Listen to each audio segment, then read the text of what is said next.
बातमी पाहूयात। आमदार एकनाथ खडसेंच्या जळगावमधील घरी चोरी झाल्याची घटना घडलेली आहे।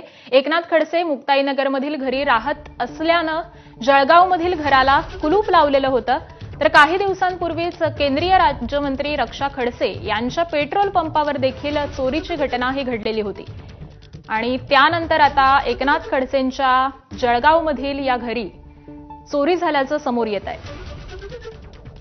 एकनाथ खडसे हे मुक्ताईनगरमधील घरामध्ये राहत होते आणि त्यामुळे जळगावमध्ये जे त्यांचं घर होतं त्या घराला कुलूप लावण्यात आलेलं होतं आणि याचाच फायदा या चोरट्यांनी घेतलेला आहे आणि जळगावमधील या घराचं कुलूप फोडून चोरट्यांनी चोरी केली आहे। तर काहीच दिवसांपूर्वी राज्यमंत्री रक्षा खडसे यांच्या पेट्रोल पंपावर देखील अशाच पद्धतीनं चोरी झालेली होती।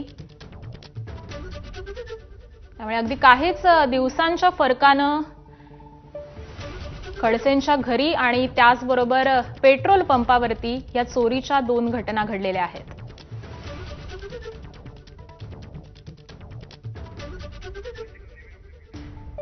आणि आज संदर्भातले अपडेट जाणून घेऊयात चंद्रशेखर नेवे यांच्याकडून। चंद्रशेखर, नेमकी कधीची घटना आहे ही? आकांक्षा, ही घटना काल म्हणजे आजच्या रात्रीची घटना असल्याचं सांगितलं जात आहे। कारण ही ज्या वेळेला घटना घडलेली आहे त्यावेळेला या ठिकाणी कोणीही राहत नसल्यामुळे आज सकाळी ज्यावेळेला एकनाथ खडसे यांचे कर्मचारी या बंगल्यावरती आले त्यावेळेला त्यांना घरातलं सामान असतं पडल्याचं पाहायला मिळालेलं होतं। त्याचबरोबर कुलूप तोडल्याचं आणि काही ठिकाणी कपाटं तोडण्यात आल्याचं दिसून आलेलं होतं आणि त्यानंतर पोलिसांना ही घटना कळवण्यात आलेली आहे। पोलिसांचं पथक देखील आता या ठिकाणी दाखल करण्यात आलेलं आहे। मात्र या एकंदरीत या घटनेत एक बघायला मिळतं, मागील महिन्यामध्ये मंत्री रक्षा खडसे यांच्या पेट्रोल पंपावरती दरोडा घालण्यात आलेला होता। त्यानंतर आता पुन्हा एकनाथ खडसे यांच्या जळगाव शहरातल्या निवासस्थानी ही घरफोडी झालेली आहे। त्यामुळे राजकीय नेते सुद्धा सुरक्षित नाहीत अशी परिस्थिती आहे। तर सर्वसामान्य जनतेचं काय असा प्रश्न आता या घटनेचा आता समोर येताना पाहायला मिळतोय। आकांक्षा, अगदी खरं तर गेल्याच महिन्यामध्ये रक्षा खडसे यांच्या पेट्रोल पंपावरती देखील चोरीची घटना घडलेली होती आणि त्यानंतर खडसे यांच्या निवासस्थानी ही घटना घडली आहे। या संदर्भातले काही धागेदोरे लागतात का? पोलिसांचा तपास नेमका कसा सुरू आहे? पोलिसांचं पथक या ठिकाणी आताच आलेलं आहे आणि पोलिसांनी आपली सूत्र हातात घेतलेली सगळ्या गोष्टींची पाहणी करण्यात येत आहे। विविध ठिकाणी नाकाबंदी करण्याचं सुद्धा पोलिसांचं नियोजन आहे। पोलिसांचा तपास कसा सुरू आहे याबद्दल अद्याप पोलिसांनी सांगितलेलं नाही। मात्र पोलिसांची जी काही नेहमीची पद्धत आहे त्यानुसार पोलिसांनी आपल्या कामाला सुरुवात केल्याचं आपल्याला पाहायला मिळतंय। आकांक्षा, अगदी खरं तर तुम्ही म्हणालात त्याप्रमाणेच लोकप्रतिनिधींच्या घरीच जर अशा चोरीच्या घटना होत असतील तर सामान्य माणसं सुरक्षित आहेत का हा प्रश्न पुन्हा एकदा ऐरणीवर आलाय। आणि स्वतः एकनाथ खडसे आपल्या सोबत आहेत। एकनाथजी नमस्कार, एबीपी माझामध्ये आपलं स्वागत आहे।